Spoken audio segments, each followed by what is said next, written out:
Hi, everybody. Welcome to the Endurance School and to a special episode of Detention. We are here to ask smart and talented people in the endurance world to show us the error of our ways. I'm Molly Balfe, and this week we are so excited to be talking to Lenny Ramsey, a neuroscientist and professional triathlete and coach who recently moved away from Houston, Texas, and is now living in Fayetteville, Arkansas. On the race course, you can consistently find Lenny at the front of major races with top 5 finishes at Ironman Lanzarote, Ironman Cozumel, Ironman Chattanooga, and Ironman Lake Placid, among others. And I'm your other co-host, Chris Bagg. And off the race course, Lenny is no slouch. She holds a PhD in cognitive neuroscience from Washington University in St. Louis and has worked as an assistant professor at Carroll University before relocating first to Houston and then to Fayetteville, Arkansas. She's also a coach for our friends over at QT2 Systems, where she is coached by former detention guest Tim Snow. Yay. It's a lot of things. Lenny Ramsey, thank you so much and welcome to Detention. Thanks for having me. I'm excited to be here. So we ask the same first question every time. We need to know from our guests, is this the first time you have ever been in detention? I think it is. You were not a troublemaker as a youth, really? I was hoping with the Mohawk maybe we'd get some stories. In high school, I got away with everything. I was part of the kind of the tech engineering class, so I was like 20 guys and 3 girls. So as a girl, then you can get away with pretty much anything. Mm-hmm. So no, I think I kind of skipped out on all the detention back then. So you had a clean look to you. Is that the you like did not do anything wrong? No. Well, I have a follow-up question now because you said that you got away with everything. What is a detention-worthy crime that you may have committed? Oh, there were very few. I didn't really do a whole lot either. I mean, I got sent out of the classroom for talking too much every once in a while, but that usually ended up us up in the dean's office, who was like, "Who sent you here?" And then he'd be like, just tell them they're crazy. And I'm like, how about no? And then he'd like, okay, well, just go home and come back tomorrow. I'm like, all right, bye. Okay. That was kind of usually the extent of it. I didn't do a whole lot of weird stuff. I mean, I did some underage drinking, but that was not at school, so that was never really an issue. Plus, I grew up in the Netherlands. It really wasn't an issue to begin with. Drinking age back then was 16. It's 18 now, I think. But, and I had a copy of my passport, and my dad had changed the birth date on it. So when I was 14, me and a friend of mine could go with her older brothers to bars. And, So wait, hold up. Your dad modified your passport so you could drink at 14. Yeah. Marvelous. Yeah. That's wonderful. That's wonderful. I mean, and the one stipulation there was that he always knew where I was, and he knew how much I would drink and what I would drink. But like, other than that, like, yes. That seems fair. That's so great. Now we do need to send your dad to detention. He's probably spent a lot more time there.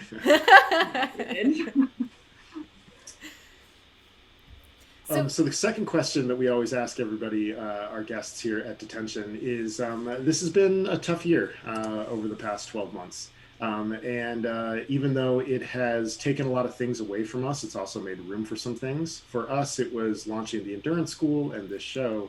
What has the past 12 months made possible for you to create? I think one of the biggest things, especially related to triathlon, has been Zwift racing. I never really wanted to commit to even a smart trainer. I had a smart trainer years back, didn't like it, and went back to my, basic dumb trainer. I didn't touch any of the kind of Zwift or anything like that until last year. And when we moved to Houston, I figured I'd be inside more, so I did transition back to a smart trainer. And got onto Zwift, and then kind of the Zwift racing started up, and I think that now is a big part of my weekly kind of training, and do a lot of Zwift racing, and I absolutely love it. It's a good way to kind of compete as well as kind of stay in touch with other pro triathletes, because we often race in a team, and so I get to actually talk to people, a few times a week, and So that has actually been absolutely lovely.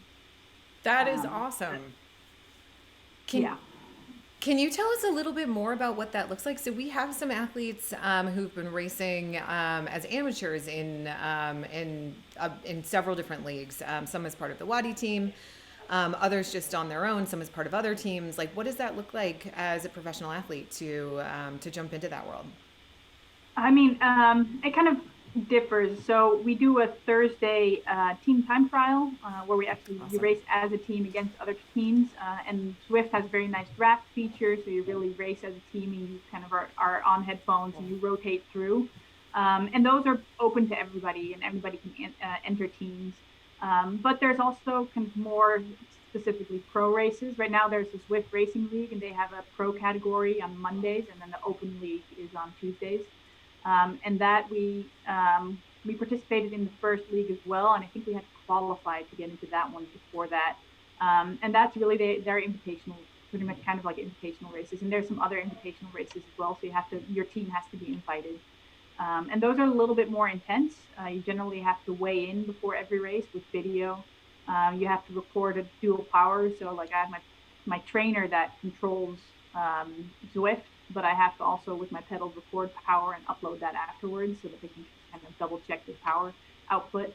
And you have to there's a bunch of other stuff, like there's a course that you have to ride beforehand and upload the data so that they can, and video all of it yourself and the screen. And so they do a lot of stuff to kind of make sure that it's somewhat, that there's not as much cheating going on. I'm sure there's still ways, but they do a pretty good job at least trying to equalize all of that. So those are a little bit more intense, and the races are hard. I mean, especially being an Ironman athlete, I'm slow and steady, and this is not that. These people have much of that top end power that the start is usually really hard, and then any hill, they'll try to break up the group. So it's like, for me, it's like basically closing my eyes and going as hard as I can, just in the hopes that I can hang on. And then hopefully make it with the main pack or chase pack to kind of like towards the finish. And then, again, the final end sprint is really not my forte, but, try to hang as much as you can. That's awesome. So it's a different way of riding, but it's been a lot of fun. And I think it's been good for my cycling. I think it's helped my power overall. Had you been a bike racer before? Had you done bike racing? No, before this year, I basically never touched my road bike. Wow. I got one at one point, but I just never. I've always done everything on my time trial bike, and I love it. But now, especially like here in Fayetteville, Arkansas, there's a lot of hills. It's been kind of nice to go out on my road bike. And on the trainer with these races, you're just better off on the road bike, so I've been doing that. But before this, no real cycling. I mean, I grew up in the Netherlands. We learned how to ride a bike at 2, but I never used it as a means for exercise. It's your car. Yeah, basically. Have you had to change your training at all to prepare for Zwift racing? I have not really. I mean, it just kind of messes my schedule up a little bit. Mondays used to be like easy days because I had like longer days on the weekends, and but now Mondays I have these races, so it's really not ideal to do like a long ride on Saturday and a long run on Sunday, and then roll right into kind of a race. So we move things around a little bit more. You just have to be a little bit more flexible, but and my schedule is pretty flexible, so I can do that, and so that's been pretty easy. Other than that, I don't specifically train for these races. My goal is still to get back to Ironman racing. That's what I do it for. And these races, these Zwift races are for fun. I mean, that's really what it comes down to. What would you tell somebody who is thinking about getting into Zwift racing? What advice would you give them? I mean, just give it a try. Like, you've got nothing to lose. There's people at all levels that are racing. And, the one thing to keep in mind is the start's going to be hard. You just got to go hard for the first few minutes, and then things will settle down. And just it's a learning curve because you have to learn to watch everybody else and react to what other people are doing and really find that draft. And I used to kind of like be worried about falling off the back of the pack, and because of that, always be all the way in the front. But that means you're working harder than the rest because you're not getting as much of the draft. So you have to learn to kind of find that middle ground. Because once you fall off the back, it's almost impossible to get back on just because the groups are so large and you lose that draft. So it's really finding that middle ground, that balance between not being all the way in the front, but also not getting too far to the back with the risk of dropping off. So it's just a learning curve, but there's plenty of races out there. So just try it and just go with it. Very Has cool. it been interesting seeing, because you guys are getting a lot of time on the Zwift Insider on Twitch, on that commentary, and the SISU-IRACELIKEAGIRL team. Has it just been interesting to discover this like complete like subculture of Zwift racing? Yeah, I mean, it was a whole new world for me, and I just kind of rolled into it just out of kind of, I don't even know how, but I think one of my teammates, Amanda Wendorf, kind of started with it, and we just kind of rolled into it and kind of formed these teams. And now the I Race Like a Girl, like it's a team on its own, but like specifically for the e-racing, there's like 8 or 10 teams by now, something like that. Like it keeps on expanding, and it's just been fun to watch. It's interesting for sure. It's a whole different world. And there's people that we race against at the top level, like at that pro level, that I'm pretty sure have never ridden a bike outside, right? There's people that have started on the trainer or even on Peloton bikes and just transitioned into e-racing. So it's an interesting world because it's a whole different, there's the tactics and everything. So it's fun to watch like the actual cyclists and the top power that some of these women put out. But it's definitely been a whole different world. I was watching a race that I think you were in a few weekends ago, the Tour de Boudica. Oh, yeah. And watching everybody drop their power-ups as they came into sprints and I was like, what is going on? Oh, yeah. Yeah, what is some of the tactics of like getting the game to, like, what are the tricks, because it is a game that you learn? So the power-ups are just something you have to kind of figure out, because there's power-ups that do different things. So one is good on the hills, and there's one that's good that gives you kind of more of draft off of others. There's one that gives you less resistance. It's an arrow helmet. But some of them are 15 seconds and some of them are 30 seconds. So it's kind of about timing them right. And it's finding a balance between, when is the ideal time to use it and when do I really need to use it, because otherwise I might not make it. And I feel like I still hang on to that second, onto that, I'm just going to have to use it now because otherwise I might not be able to hang on. And you're better off trying to hang on with that main pack as long as possible. And then the final sprint is always hard because you're like, oh, I can make it now. Like I can make it for like 45 seconds of all out, but then you hit like 30 seconds and you still have like 15 seconds to go. And you're like, I can't, like, I'm just done. And then these women just start like that, have been drafting off of you, just start passing you. And I'm like, oh, right. So that's, I don't know how to do that. I don't know how to find that extra bit of power. These women ride 8 to 10 kilowatts, watts per kilogram for those final sprints. And I just can't push that hard. But yeah, that's where kind of these power ups, if you can manage to save it till that point, it's great. You get one whenever you go through a banner. So there's like sprints and hills. And whenever you finish one of those segments, basically you get a new power up. But it's not guaranteed. So sometimes you don't get one. So if you have one if you know that you're going into a climb soon and you have a feather, which means that you're lighter up the climb, you might not want to use it. Even though you have a chance of getting another one, but you might not. So there's a kind of a gamble element to it as well. Mm-hmm. So yeah, it's a lot, but it makes it fun though. Yeah. That is fascinating. I was wondering I feel like this kind of answered it. I was wondering if there are skills that make people specifically like good at indoor racing that wouldn't necessarily translate. It sounds like the game part of it is probably some of that. Yeah. Yeah. That is amazing. So I know you mentioned that you grew up on a bicycle as Dutch national mandate, but what was your history in sport as a kid? You mentioned that you didn't do bike racing prior to Zwift, and then you started doing triathlon in around 2015. Is that right? Yeah, I started pretty late. I played soccer growing up. That was kind of my love, and I played at that point we had no pro soccer in the Netherlands, but I played at a decently high level, like as a kid, growing up. And then probably around when I was probably 15-ish, maybe 16, I tore up my knees. I tore ACLs in both of my knees, I tried to get back into it, but I just never was able to. So I kind of went through a pretty long sedentary phase, probably almost 8 years, where I just didn't do anything.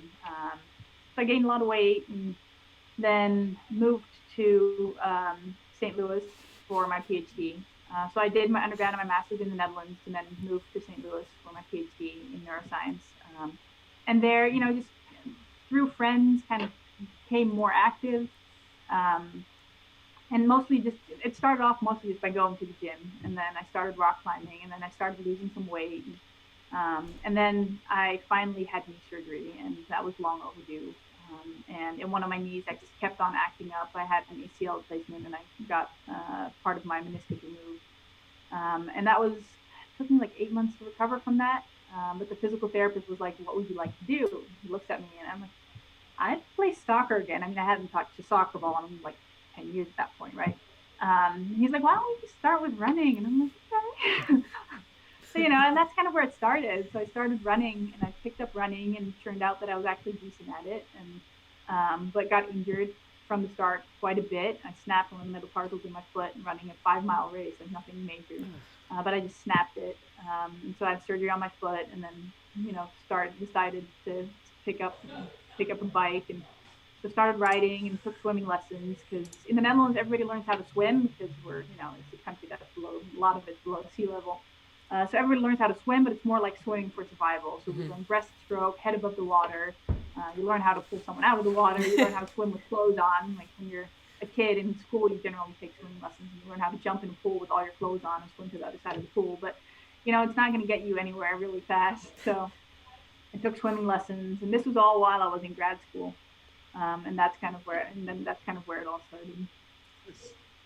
Awesome. So 2 questions. First of all, as another soccer player, what position did you play when you were a soccer player? I was defense, all the way in the back. Nice. A sweeper usually, and I loved it. I tried different positions, but I just watching other people fumble in the back just made me so nervous that I'd rather be there.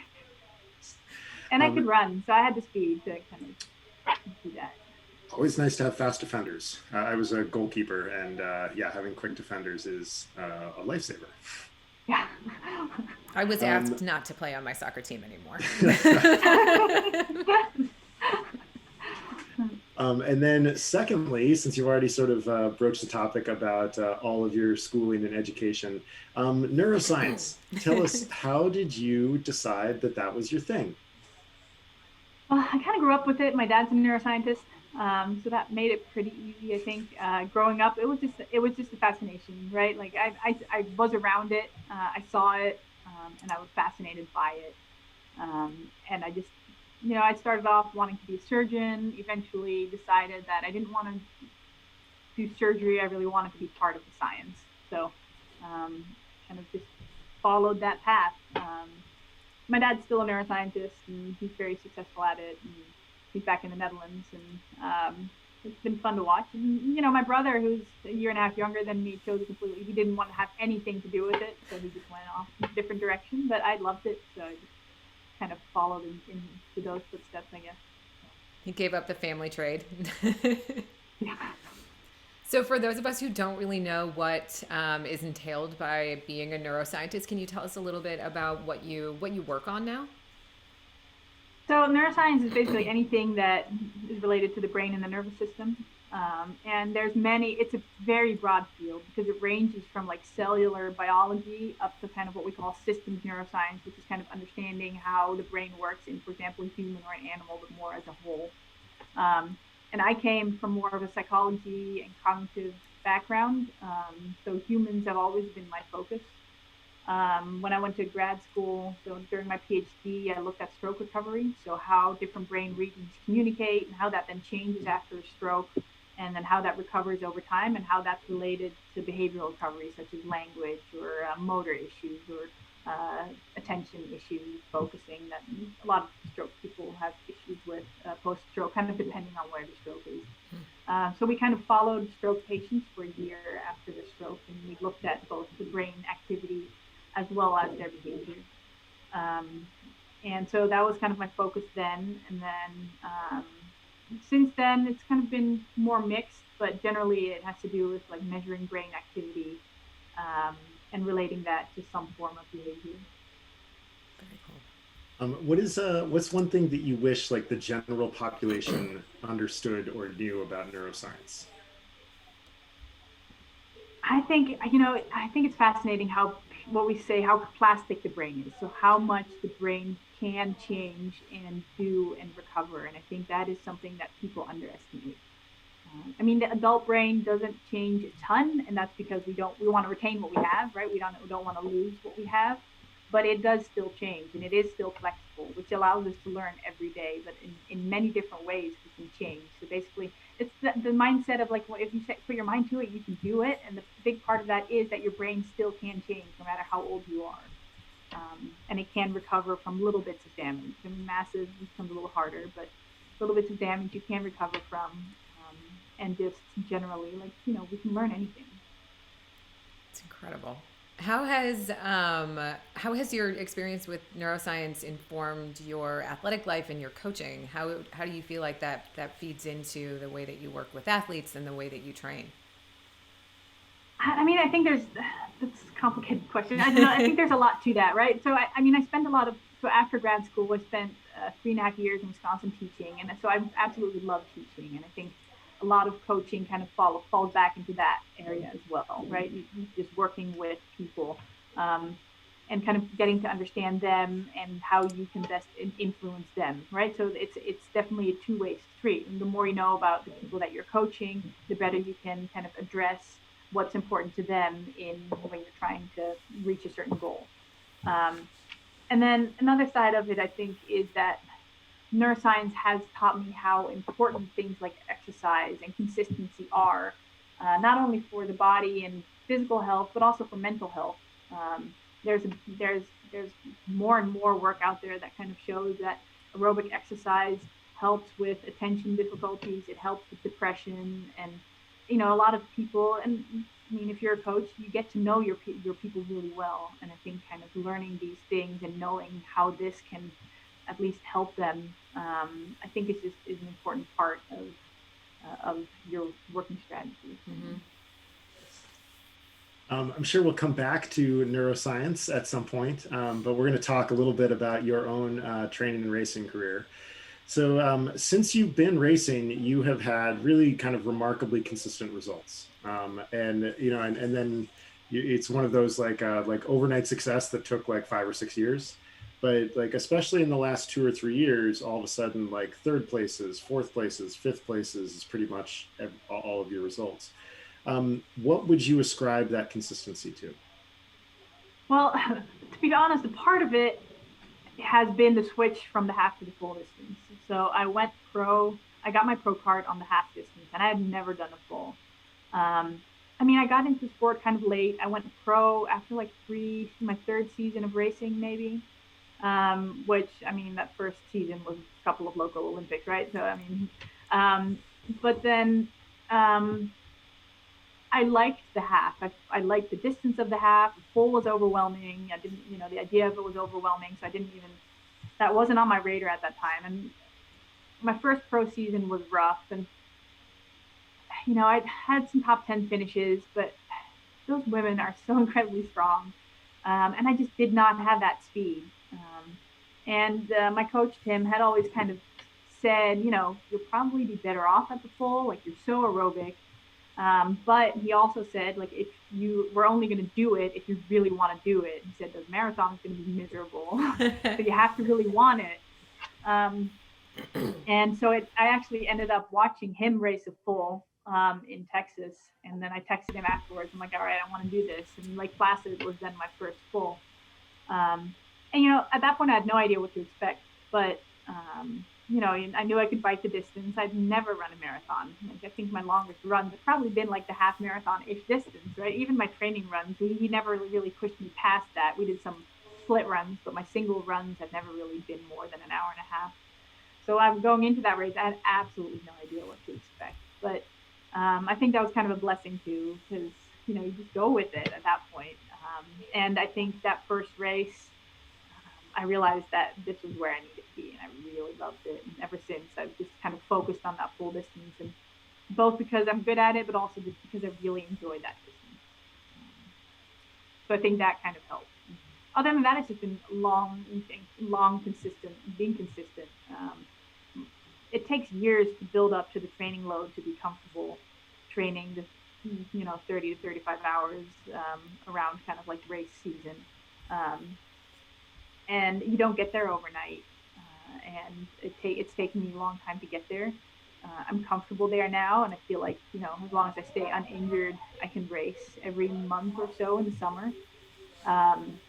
Staying uninjured is a little bit of a caveat. I tend to get injured a lot, and not necessarily unpredictable, like not necessarily when my load is high, it just kind of pops up.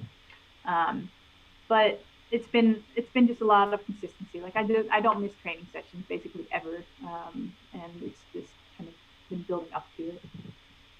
Are there any like metrics that you track as part of like that consistency? Is it more just like, oh, I don't miss sessions, or are there things that you are actively looking at to kind of shape your training? No, I really let Tim do that. Mm-hmm. I just do whatever is on my schedule. And he knows me well enough that if I text him, or when I'm halfway bike ride, and like during season this will sometimes happen, like when I'm halfway bike ride and I just call him on the phone and I'm like crying, I'm like, I just cannot do this. And he knows, just pull it at that point, and like we'll figure out where to go next after that. Where he'll give me a couple of days. Usually a few days before my period, I'm an absolute disaster. So he'll be like, so where are you at in your cycle? That's usually when my body, I just physically just can't get myself do it. My body just won't perform. But other than that, we do a lot by heart rate, which I think gives you that little bit of wiggle room in terms of pacing and that kind of stuff.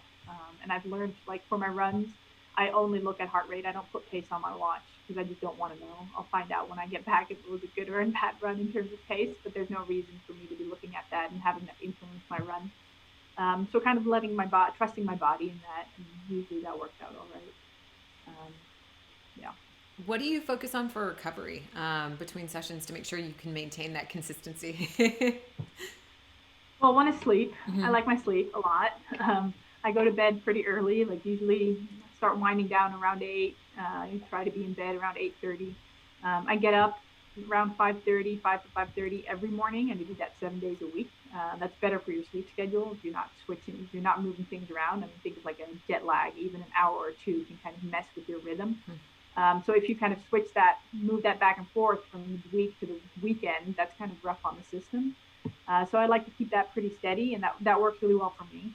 I also generally automatically wake up around that time in the morning anyway, so I don't think I would be able to sleep in if I wanted to. So sleep is a big one. I try to roll out my legs pretty much every evening. I think, tightness is something I struggle a lot with tendonitis, and I think just tightness generally is what plays into that. So I kind of know where at least some of my weak spots are, and there's new ones that pop up, but and I try to kind of stay focused on that. And then the third thing I think that is huge is nutrition. I don't eat meat, but I need protein. And I just need to make sure that, in the morning I have protein. I have protein before I go to bed. I make sure I drink enough throughout the day, and just get my veggies in, just the basics. But I think that for me, at least, is very important. We have a question in chat about what your favorite food is. And your favorite indulgence. Food. There are actually 2 questions in that. Oh. So I pretty much live off of Greek yogurt, and I love anything that's like granola and dried fruit and nuts. That's pretty much if you put like a bag of mixed fruit and nuts or something like that somewhere, it will disappear within a day. So I will not be able to stop myself. That's my big thing. And generally, I generally really like fruit. So it's easy. It's kind of easy. I feel like it's a cop-out answer, but I really enjoy. If I go anywhere, I will have apples with me because I will eat apples pretty much any time of day. And then indulgence. I love breakfast food. Things I love going out for breakfast and having things like waffles and stuff like that. That's kind of favorite little outing. You fit So right like in here. yeah, the day before race, QT2 Big Breakfast has of course found its way into the CBCG Endurance School prescription. Tell us what's your take on the famous QT2 day before breakfast? That's probably my favorite day of like. It's so good. I just, if I can find like a nice, like it kind of like a nice diner, ideally that has some vegetarian meat options, and if not, that's fine too. Like, but like I will get the waffles and the toast and the egg, and I will get the hash browns. And I will get my jelly and my maple syrup, and it's all there, and like I will place orders of all of it, and people are like, are you? I'm like, yes, I will eat it all, and it will all go down for sure. I love it. Yeah, it's always that morning. I look forward to that so much. Yeah. That is awesome.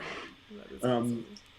A bunch of your races that you've had your best results at are known for being really hot. So Lanzarote, Chattanooga, the year that you were third there, I think there was a lot of 3-digit temperatures, and then Cozumel. While we were talking beforehand, you said that you just really like the heat, but is there anything that you have done to specifically improve your heat adaptation, or is there anything that you do in run-ups to those hot races to improve your performance in hot climates? So I generally perform really well in heat, which makes no sense. I grew up in the Netherlands, which is a very moderate country. It does not get hot. It doesn't get really cold. It just rains all year. Like it's just and there's no mountains, but I love hills and mountains. Ideally, yes, I would prepare it in the heat, right? The more training I can do in the heat, the better, for sure. But generally, my body responds and adapts pretty quickly to the heat. First few days, it always drives up my heart rate like it does with everybody, but it pretty quickly settles back down. We go to training, this year we won't, but normally we go to training camp for 2 weeks in Florida in like February, March, and some years it's been really hot. And with heart rate training, you notice that your runs will slow down, but usually within the first week, like I'm back to kind of like my normal pacing. So my body just responds really well to it. Racing in the heat is hard. I think it's always hard. It's hard for everybody. It's hard for me too, but I like it when other people start falling apart and I don't. So that's, I think, part of the reason why I really like the heat and hills. I think the harder the race, the better off I am when it comes to that kind of stuff. Because that marathon, that's kind of, swim is my struggle. And I'm working on it. It's a work in progress. But that's something that, I'm definitely not going to be in the front pack coming out of the water. I'm kind of like the middle of the pack cyclist, also a work in progress, but I'm not the strongest of cyclists. And I think I do better in the hills because it mentally breaks it up more. And I think it's better for me to have those moments where I can get out of the saddle and sit back down and come out of aero and in aero. Like, I raced Florida, which normally wouldn't be a race I would race, but because of COVID, it was basically the only thing there. But that's a flat, it's a flat bike course with nothing. That's not where I excel when it comes to the bike. But generally, I can do all right on the bike, but then the run is really where what is my thing. I love that run. So I know that I can run people down. I know that when it's hot and people start struggling, that I can catch them. And I think that's part of maybe a mental thing too. But a huge portion of all of that is nutrition. I think you have to stay on top of your nutrition more so when it's that hot on the bike, because if you don't have your nutrition under control on the bike, your run is going to be a mess no matter what. And I think I prefer my own nutrition, but I will use what's on the course. You need to adapt to that and know what you're taking in. When I raced Lanzarote, I think the day before the race, I walked through like the expo area, and the guy had like whatever's on course at like his stand, and he gave me a cup to try it. I'm like, yeah, I might as well try it the day before. And he looks at me, he's like, it has no calories. And I just looked at him. I'm like, excuse me? He's like, it has no calories. It's like 15 calories a bottle. And I'm like, oh, we have a problem. So that's like the first race where I was like, okay, I need to do something different. So I actually placed bottles in special needs and just grabbed a whole new set of bottles in special needs and drank some water in between. But because I know I need the calories, I know I need the salt, and I don't want any of the fake sugars and that kind of stuff, which might throw my intestinal system off. So those are just things that you have to kind of think about and prep for. And I know that I have to be on top of my nutrition, my gel. I generally mostly do gels and sports drink. And I have to stay on top of that really well on the bike and then also on the run. And I also run with a bottle just to give me that extra bit of control. Have you tested like your sodium loss? I know that's something that Jesse does from time to time. I have not. I've always been able to kind of manage that pretty well, and I've never had real issues with it. I tend to bring salt with me, and usually if my stomach starts going off, that's a sign that I need more salt, and I can kind of adapt to that. I use products that have quite a bit of salt in them because that works well for me. And I know that when it's hot, I just need to be able to add salt whenever needed. How do you deal with the like routine disruption and sleep disruption that come with race week? Leading up to the race, I'm usually all right. Awesome. I'm a pretty good sleeper. On the day, practice. I'm actually really not. Like I'm not like generally day to day. Like I'm very restless when it comes to sleeping, but my rhythm is pretty stable. So even the week before the race, that doesn't really change a whole lot. And usually like the day before the race, I think maybe partially because of nerves and because I know what's coming. And I know that the race morning I have to get up at like 3 a.m. I'm usually pretty good at like being in bed by like 6 or something. And I'm like in bed. I might like read a little bit or watch some TV, but like I try to go to bed like really early. Awesome. The night after the race, that's a whole different ballgame because I caffeinate my way through that race. And I normally don't do a ton of caffeine. Like now in the off season, I'll have a cup of coffee here and there. But when I train a lot, like I don't need the caffeine, so it kind of throws me off. It makes me a little bit over hyper, and then I can't really function. Like I can't work when I'm over caffeinated. So I generally, when I'm like, training a lot, I don't do a lot of caffeine. Like with the Zwift racing now, I do some caffeine. It also messes with my heart rate. So if I run off the bike after a Zwift race, like my run is going to be a little bit slower because my heart rate is a lot more spiky. But during a race, I usually switch to caffeine somewhere like halfway throughout the race because it does really help me. But then I definitely don't sleep. There's no way. Out until like 9:30, 10 o'clock at night. No, like it's like that's a restless night. Like I'll be up in and out of bed, and then like at 3 in the morning I'll be packing my bike, and like I'm like, yeah. Awesome. So Lanzarote, I think, is one of those kind of mythical, legendary courses. Like a lot of people put it on their bucket list because it's hot, it's windy, it's ocean swim, hills. Tell us something that really like stands out in your memory from that event for you. Well, I got there the week before because I was still living in Wisconsin, which meant I had literally not been outside on my bike. And so as soon as the semester ended, so I was teaching, and as soon as the semester ended, I flew there, and I had like a week. And I knew it had been named the hardest race or the hardest Ironman race in the world the year before, and so I knew it was going to be hard. But I thought it was going to be the climbing because if you look at the profile, it's a lot of climbing and the ocean swims, and it was still a mass start. One of the last races was still a mass start, and the heat. I figured all of that together is fine.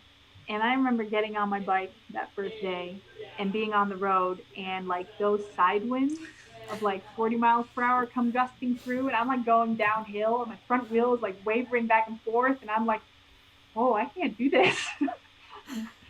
So that's one of those moments where I called my coach. I'm like, I don't think I can do this. He's like, well, you good thing you still have a week. I'm like, oh. Yeah, that downhill. So the bike course is absolutely gorgeous. And the mass start, I thought it would be terrifying, and it is at the start. But realistically, it was actually really nice because normally it's really hard for me to stay with the women in the pack, finding the right people to hang with, because the group of pro women is usually small enough that that's hard. But now there's so many people around, like you can always find someone. If you lose feet somewhere, you'll find someone else that's kind of your pace. So that was actually one of my, I would say, the swim went better than expected. That bike course is absolutely gorgeous, but it is hard because the winds are absolutely brutal.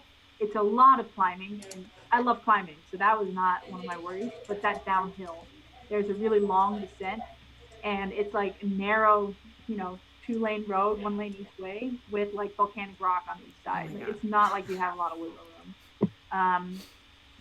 And I know that some of the guys were going down with like 60 miles per hour, but like I'm just like riding my brakes. Like I'm just like trying to not die, right? So that was terrifying.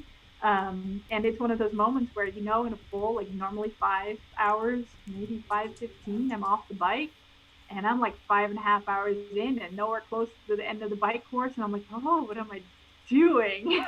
But I didn't have slow time either. So in the end, like everybody was slow, right? That's just the course. It's just really slow because the winds.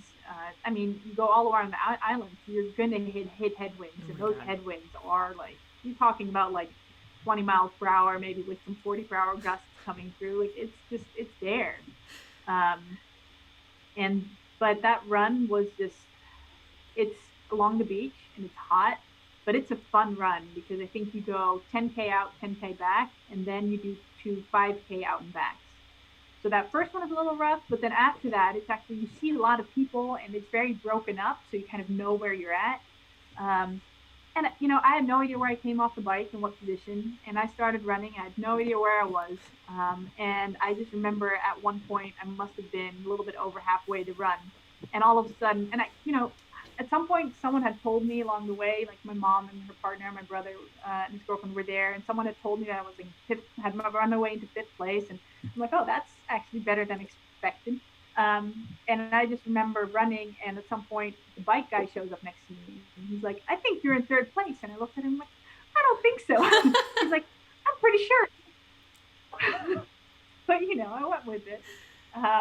So that was a really cool experience. But all of it, that race is probably one of my favorite races ever. It was just the whole experience was definitely incredible. And the island is gorgeous, and the people were super friendly. It's just all of it together was just definitely an experience. From your Nice. description of it, I'm not sure if I really want to do it or if I never want to do it. It sounds really exciting and hard. Um, you mentioned that the swim is something you've really worked on. How are you addressing that and approaching that from a training standpoint? Well, I've always spent a lot of time in the pool, and I've spent winters where it was kind of the focus, where I'd swim like 9 times a week, and like, I made steady progress. And then over this past summer, I felt like I had kind of plateaued. Like I felt like I wasn't improving. So right now, I'm actually, over this off season, so around December, I started working with Tim Floyd. He's a swim coach out of Houston, and it's remote. He'll send me workouts, but he has his own kind of like, he's a swim specialist, and he normally does like training camps. He runs Magnolia Masters in Houston, um, which is a massive group, but he also runs swim camps with pros and stuff like that around this time, but not happening this year, Mm-hmm. obviously. But I had met him. I swam with his masters group a couple times in Houston. It was a little bit far out from me. It was an hour from where I was at, so it wasn't consistent. But at least I'd met him, and I knew that he had some, in terms of like toys and techniques, he had some different ideas, and I figured it was time to try something different. Mm-hmm. So he's writing my swim workouts right now, and it's just a different strategy. But I think it was good for me to try something different, and I feel like I'm making definitely some gains right now. So That's great. we'll have to wait and see till the first races to see what happens. But I feel like I just, sometimes I think it's just time to try something different. And I love working with Tim Snow as my coach, and I have no intention of leaving him. But we discussed it, and we decided that it would be good for me to try something different for the swim. Mm-hmm. So right now, this is kind of what we're trying, and I think so far it seems promising. That's great. So you're also a coach in addition to being a professional triathlete and a neuroscientist. So a lot of toys in the quiver. Um, how has coaching changed your own perspective on training? I mean, I think from every coaching experience, everybody that I coach, like you learn something different, right? I think it's always getting to know your athletes and getting to know kind of like what their hangups are, and looking at their data and kind of seeing kind of like what that looks like, and how suggestions you give them influences them. I think teaches you a lot about not only training but also about yourself. And, sometimes you hear things and ways they think about things and you're like, oh, interesting, right? I hadn't really thought about that. Or maybe but maybe I do it myself too, right? Without even thinking about it. And I can think about, and it's easier for me to think about strategies to overcome hurdles when it's about someone else versus having to think about it for myself. So I think that I think being a teacher or a coach or whatever, it teaches you a lot about yourself as well. So I think just in general, it has been just a good experience, um, and also learning to kind of look at things from different angles, and looking at the data from different angles. And a lot of them, like when it comes to my own data, a lot of stuff I just let my coach do. I don't even bother. I'm like, he'll figure it out and he'll let me know. But it's good to gain a better understanding of all of this yourself, and then know what to look for when you're doing your own workouts. I think all of it together it's a good learning experience. I think it's a continual learning experience. Do you feel like being a coach has changed the way that you train and race? It's not necessarily that I train, I don't think, because I've always been very consistent and kind of stubborn when it comes to training. I like to hit my numbers and I like to hit them perfectly. And if they're not perfect, I'm pretty hard on myself. And I know that, and I've always known that. So I think that's nothing new. I think learning, and this is part of racing as a pro and part of kind of like seeing in other athletes, I think, but learning how much the mental aspect plays the role in racing. I think that has been over the past year or so, that's been my biggest kind of learning moment. And a lot of that comes down to kind of like watching other people and kind of hearing about their struggles. And a part of it, to be fair, has to do with racing in the pro field. And like, as you said, like I've started being somewhat competitive over the past couple of years, and that just changes everything. Mm-hmm. All of a sudden, like I'm not just racing for me, I'm actually competing against other people. And people kind of start knowing who you are and then kind of trying to figure out, how do you deal with that? And in the end, it mostly comes down to putting mental pressures on yourself, right? And it's all pressure, my own pressures. But, I think everybody has those internal battles of I can do this, no, I can't do this, I can do this. And then, those little battles back and forth. And it's comforting to know that everybody has those. And I think that's something that you do see as a coach. You kind of start recognizing that. But I think that's something that I'm trying to work through as well.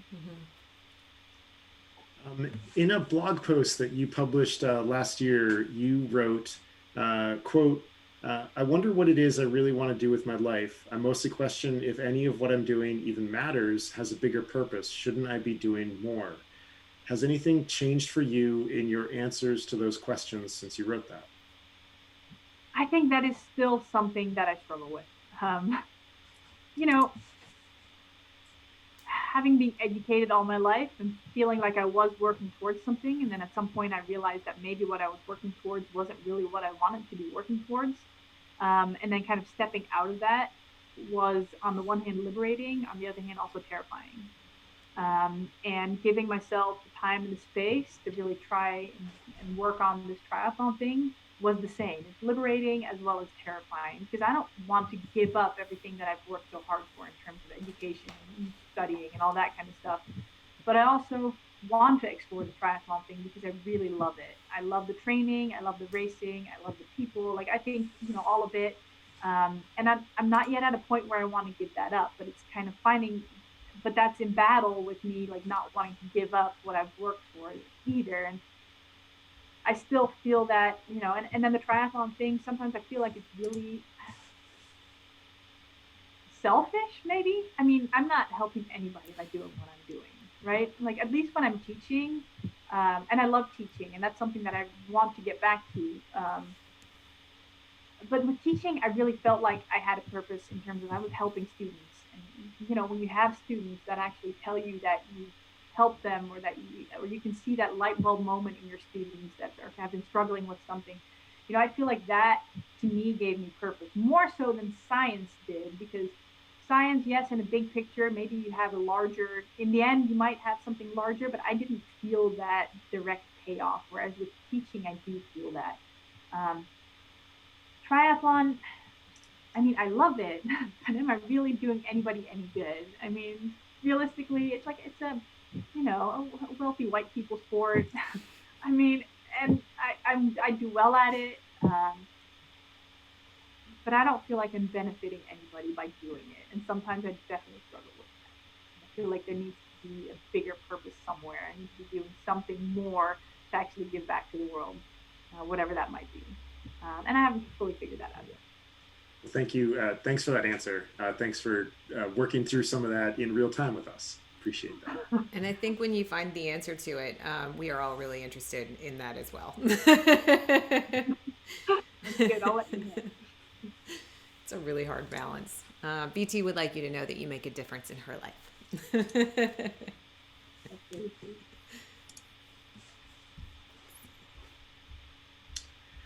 Since you've been coaching, and it's easy every year to sort of like pick up a new approach or something like that, and you play with different approaches. Is there a particular way of working that you seem to have had more luck with than other ways? I think for me, the key part of coaching is communication. I think that has been my biggest thing. I mean, as a coach, you learn about, planning out like long-term plans and, looking at the data and all that kind of stuff. But in the end, every person is so different. And approaching them that way, you want to get the best out of your athlete, and that should always be your goal as a coach. And I think the only way you can do that is by getting to know your athlete and figuring out what drives them. Because if you figure out what drives them, you can address that when trying to kind of shape their training. Plus, I think they appreciate you a lot more, which then, if they appreciate you and have their faith in you, I think that's important for their follow through. So I think that works both sides. But I think for me, the biggest thing has been communication.